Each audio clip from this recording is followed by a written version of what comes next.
এক সময় লক্ষ্য করলাম আমাদের বাড়ির কাজের ছেলে শোভন বারবার বাথরুমে যায় আর কিছুক্ষণ পর আসে।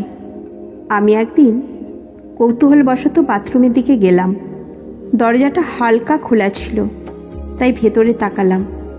দেখতে পেলাম শোভন আমার নাম বলছে আর নিজের সাথে কিছু করছে। আমি অবাক হয়ে গেলাম, কারণ আমার স্বামী আমাকে বলল যে আজ থেকে শোভন বাড়ির সব কাজ করবে, তোমাকে আর কাজ করতে হবে না। আমি অনেক খুশি ছিলাম, কারণ ছেলেটি আমার ভীষণ ভালো লেগেছিল। আর আমি তো আমার মনের অনেক বাসনা আমার স্বামী দিয়ে পূরণ করতে পারি না। শুধুমাত্র টাকা পয়সা থাকলেই তো সুখে থাকা যায় না। আমার স্বামীও আমাকে তেমন সুখে রাখতে পারেনি ওই সব দিক থেকে। আমি তাকে এসব কখনো বলিনি, কারণ তাহলে সে আমাকে সন্দেহ করত। আমি অনেক আগের থেকেই মনে মনে কাউকে খুঁজছিলাম, যা আজকে আমার স্বামী না জেনে নিজেই এনে দিয়েছে। আমি সিদ্ধান্ত নিলাম এই ছেলেকে আমার জীবনের অংশ করে তুলব। আমার নাম সুমি। আমি একটি সাধারণ মধ্যবিত্ত পরিবারের মেয়ে। বিয়ের পর আমার স্বামীর সাথে শ্বশুরবাড়িতে এসে উঠি। আমার স্বামী রাজেশ একজন প্রতিষ্ঠিত ব্যবসায়ী। আমাদের জীবনে আর্থিক সচ্ছলতা থাকলেও রাজেশের ব্যস্ত জীবন আমার একাকিত্বকে বাড়িয়ে তুলত। দিনের বেশিরভাগ সময় আমি একা থাকতাম। একদিন রাজেশ হঠাৎ বলল, সুমি, আজ থেকে শোভন নামে এক ছেলেটি আমাদের বাড়ির সব কাজ করবে, তোমাকে আর কোনো কাজ করতে হবে না। আমি প্রথমে একটু অবাক হলাম, কিন্তু ভেতরে ভেতরে খুশিও হলাম, কারণ শোভনকে প্রথম দেখাতেই আমার মনে অন্যরকম একটা অনুভূতি হলো। সে খুব সাদামাটা, সরল এবং ভালো মনের ছেলে মনে হলো। আমি বুঝতে পারলাম না কেন, কিন্তু শোভনকে দেখে আমার মনের ভেতর এক ধরনের উত্তেজনা কাজ করতে লাগলো। শোভনের সাথে প্রথম পরিচয় ছিল খুবই সাধারণ। রাজেশ সকালে কাজে চলে যাওয়ার পর আমি শোভনকে বাড়ির বিভিন্ন জায়গায় দেখিয়ে দিলাম। তুমি কি রান্না করতে জানো? আমি জিজ্ঞাসা করলাম। শোভন বিনয়ের সাথে উত্তর দিল, জি দিদি, আমি সব ধরনের রান্না করতে পারি। আমি বললাম, তাহলে আজ থেকে তুমি রান্না শুরু করো। দুপুরে রাজেশ আসবে খেতে, তখন তোমার রান্না দেখতে চায়। শোভন রান্না করতে শুরু করলো, আর আমি পাশে বসে তার রান্না দেখছিলাম। মাঝে মাঝে লক্ষ্য করলাম সে আমার দিকে তাকিয়ে থাকছে। আমার মনে তখন অদ্ভুত এক অনুভূতি কাজ করছিল। কয়েকদিন এভাবেই কাটল। শোভন তার কাজ খুব মনোযোগ দিয়ে করত, আর আমি তাকে সাহায্য করতাম। একদিন রাজেশ কাজে চলে যাওয়ার পর আমি শোভনের সাথে রান্নাঘরে কাজ করছিলাম। আমি ইচ্ছাকৃতভাবে শর্ট ড্রেস পরে এসেছিলাম, যেখানে তার সাথে ঘনিষ্ঠ হতে পারি। শোভন রান্না করছিল, আর আমি তাকে সাহায্য করছিলাম।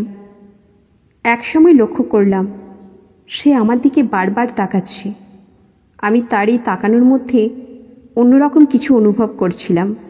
মনে মনে ভাবলাম, কি হবে যদি আমরা একটু ঘনিষ্ঠ হই। একদিন সকালে রাজেশ কাজে চলে যাওয়ার পর আমি রান্নাঘরে কাজ করছিলাম। শোভন বাথরুমে চলে গেল। কিছুক্ষণ পর আমি কৌতূহলবশত বাথরুমের দিকে গেলাম। দরজাটা হালকা খোলা ছিল, তাই ভেতরে তাকালাম। দেখতে পেলাম শোভন আমার নাম বলছে এবং নিজের সাথে কিছু করছে। আমি অবাক হয়ে গেলাম এবং মনে মনে খুশি হলাম, কারণ আমি এমন একটা দিনের অপেক্ষায় ছিলাম। দরজায় আওয়াজ করতেই শোভন চমকে উঠল। তুমি কি করছো? আমি জিজ্ঞাসা করলাম। সে লজ্জা পেয়ে বলল, কই না দিদি, আমি কিছু করছিলাম না। আমি বললাম, তাহলে ওটা বের করে মজা নিচ্ছিলে কেন? সে লজ্জায় কিছু বলল না। আমি তাকে জিজ্ঞাসা করলাম, আমাকে কি তোমার ভালো লাগে? সে বলল, জি দিদি, অনেক ভালো লাগে। আমি তাকে ড্রয়িং রুমে নিয়ে গেলাম। আমি বললাম, তুমি যে কাজটা করছিলে তা শেষ হয়েছে? সে বলল, না দিদি, আমি বললাম, আসো এখানে, আমি সাহায্য করছি। প্রথমে সে আসতে চাইল না, কিন্তু আমি একটু রাগ করে তাকে পাশে নিয়ে আসলাম। সে একটু বোকা ধরনের ছেলে ছিল, এই জন্যই তাকে আরও বেশি পছন্দ করতাম। তারপর আমি তার প্রতি আমার স্নেহ এবং ভালোবাসা প্রকাশ করলাম। তার প্রতিক্রিয়া দেখে আমি বিস্মিত হলাম, কারণ সে সত্যি আমাকে ভালোবাসত। আমি খুশি হয়ে গেলাম।